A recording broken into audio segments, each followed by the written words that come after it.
नमस्कार।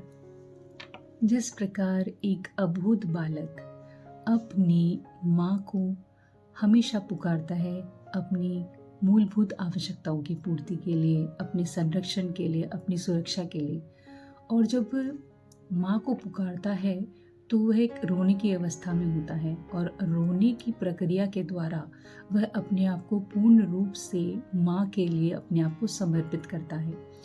जब माँ के प्रति वह इस समर्पण भाव में होता है तो माँ उसको सुरक्षा और संरक्षण प्रदान करती है।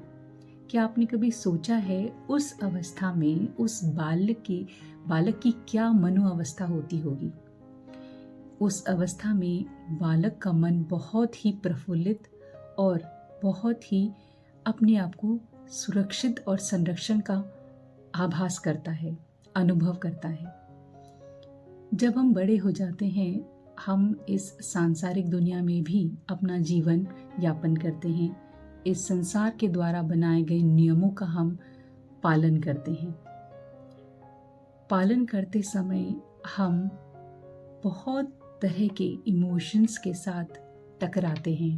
कुछ ऐसे इमोशंस होते हैं जो बहुत हमको खुश करते हैं और हम बहुत ही हाईएस्ट मोड में रहते हैं खुशी के, और कुछ इमोशंस ऐसे होते हैं जिसमें हम अपने आप को बहुत अकेला और टूटा हुआ महसूस करते हैं।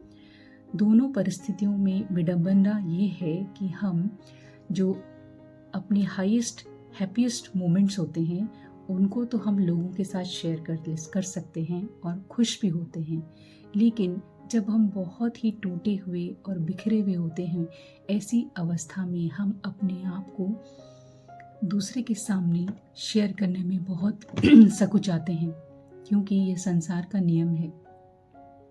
हम उस नियम के विरुद्ध नहीं जा सकते। जब हम इस प्रक्रिया के दौरान अपने आप को टूटा हुआ, कमज़ोर, अकेला महसूस करते हैं तो इस दौरान हमको बस एक तरह का एहसास होता है कि हम ठीक उसी अबोध बालक की तरह रोना शुरू कर देते हैं। अब जब आप लोगों के बीच में उस अवस्था में, रोने की अवस्था में होते हैं तो लोग कई तरह की अटकलें लगाने लग जाते हैं। तो यहाँ पर हम अपने आप को रोक लेते हैं, समझा लेते हैं, कंट्रोल कर लेते हैं, लेकिन अंदर ही अंदर वो इमोशंस कहीं ना कहीं सप्रेस होते हैं और एक बहुत बड़े विस्फोटक के रूप में वो कार्य कर रहे होते हैं। परमात्मा साक्षात रूप में तो इस भौतिक जगत में हमारे आसपास हमको मिलते नहीं हैं, लेकिन हाँ, परमात्मा की उपस्थिति हर एक कण कण में होती है, यह हम सब जानते हैं। लेकिन परमात्मा अपनी उपस्थिति का एहसास हमें कुछ लोगों के माध्यम से ज़रूर कराते हैं। उनमें से एक हैं हमारे परम गुरु। जब आप गुरु के द्वार पहुँचते हो तो मतलब कि आप परमात्मा के उस द्वार पर पहुँच गए हो, जहाँ आपको संरक्षण और सुरक्षा पूर्ण रूप से मिलती है। जब आप उस गुरुद्वार पे पहुँचते हैं तो गुरु साक्षात उस परमात्मा का रूप होते हैं। जब आपको वो गले लगाते हैं तो आप अपने उस वीकेस्ट इमोशंस से ट्रांसफॉर्म होके स्ट्रॉन्गेस्ट इमोशंस में आ जाते हो और यहीं से आपका ट्रांसफॉर्मेशन हो जाता है। आप उन घड़ियों को एक स्ट्रेंथ के रूप में यूज़ करना स्टार्ट कर देते हो।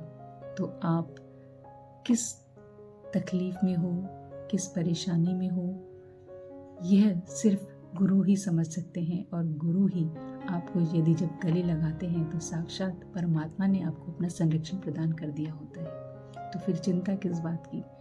तो आप अपनी सारी परेशानियों को वहाँ छोड़ो और एक नए सिरे से अपने जीवन लक्ष्य को प्राप्त करने के लिए अग्रसर हो जाओ।